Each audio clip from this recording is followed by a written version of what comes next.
Hi, my name is Jason McDonald, and I use he, him pronouns. Uh, my primary medium is glass. I'm a glass blower and a sculptor, cold worker, and a kiln caster.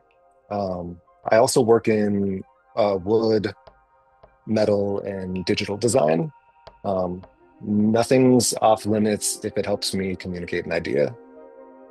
In my work, I explore a variety of topics. Sometimes it's about my lived experience as a Black man in a nation that has never sufficiently examined or addressed its racist foundations. And sometimes my work centers more around material curiosity. One of the things I love about glass is that there's always an unanswered question, some new avenue to explore. You can't ever really master it. Um, and a personal belief of mine is that like each individual contains multitudes, and that there's no question or topic or uh, aspect of self that's unworthy of exploring through art making. I think it's one of the great things about making art is it lets you explore all the facets of yourself. A lot of what I do is rooted in research and history. I like to explore old ideas, but do it in a contemporary way. Um, Whether it's 7th century Greek black figure pots or 16th century Venetian goblets, even 18th century British ceramics. I think that history is a really deep well that I can tap for creative ideas. I spend a lot of time researching, looking through old catalogs and reading biographies, that sort of thing. Since my work also addresses racism in America, I read a lot of contemporary literature too, like Huey Newton or Ibram X. Kendi or Michelle Alexander. James Baldwin he's a particular favorite of mine. One of the reasons that he's one of my favorites is because he renders the most beautiful truths in such beautiful and poetic language. He makes his message accessible. Some really ugly stuff, but he makes his message accessible through beauty, and I think that's what a good artist does is makes their message accessible. I think that a good artist is a communicator, and they do that through this mode of like visual storytelling. And uh, I hope that my work does something similar uh, to Baldwin's. We're working in really different ways, and he's brilliant. And I don't want to like compare myself to him, but I think that what he does is lure people in with beauty, and then confronts them with the truth, and that's what I'm hoping to do with my work. I was born and raised in Tacoma. I spent most of my life living on the hilltop, and it was because of Tacoma that I got introduced to glass in the first place. I did that through a youth arts organization that probably a lot of your viewers are familiar with, the Hilltop Artists. Um, and I wasn't really on a path to getting involved with art, but I just happened to go to a middle school that was hosting that program and fell into it. And I I don't think that glass would have ever been it would never have been a possibility because I would never have even known about it.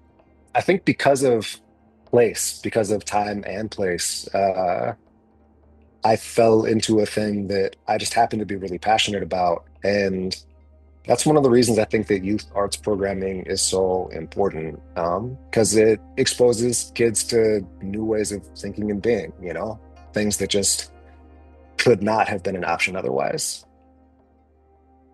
I'm a year into a residency at the Penland School of Craft in North Carolina. I'm a year into a 3-year residency. And the first year has been all about setting up my own glass studio. So I um, was gifted this really amazing resource of four walls and a ceiling, and it's been my responsibility to fill it with everything I need to make my practice possible.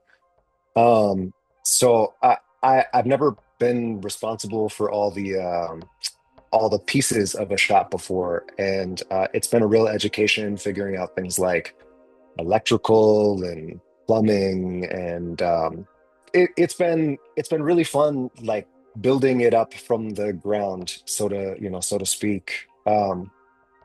Understanding things like combustion trains and how to make a shop flow. Unfortunately, it hasn't been a whole lot of making. Like it's been a really intensely creative time, welding and grinding and like setting all the infrastructure up. But I'm really looking forward to years two and three where I can cut loose. Yeah, it's time to make. I think it's really significant that I'm building a glassblowing studio, and I think one of the reasons that's significant is because within my craft, within my medium, there's I can think of three or four other Black-owned glass studios um, in the world, maybe. I don't know. Like I can't speak globally, but in the States for sure. Um, and I can't speak to the extent of history, but in all my research, I've never come across Black craftspeople working in the field of glass. Like very few. And so for me to be here doing what I'm doing feels it feels meaningful in a way that maybe I didn't consider until I started doing it. No, I take that back because I think I had considered that before, but I'd always assumed that owning the means of production was out of reach, you know? Like I never expected that I would have the chance to be in that role. And one of those reasons is probably because of the lack of um, role models, you know, the lack of people who look like me who are doing this. And so I just sort of assumed it would be out of reach. And now I'm here doing it, and I feel really um, lucky and surprised. Um, but but also like I keep having these pinch me moments where I'll walk into my studio in the morning and I'll turn everything on and and I realize that it's the Jason show for the first time, you know, that I'm responsible, and that if a thing isn't in its place, it's because I didn't put it there. Um, and I named my studio Ideal Conditions kind of aspirationally. And I'm finding that making that aspirational language into reality has been like really rewarding.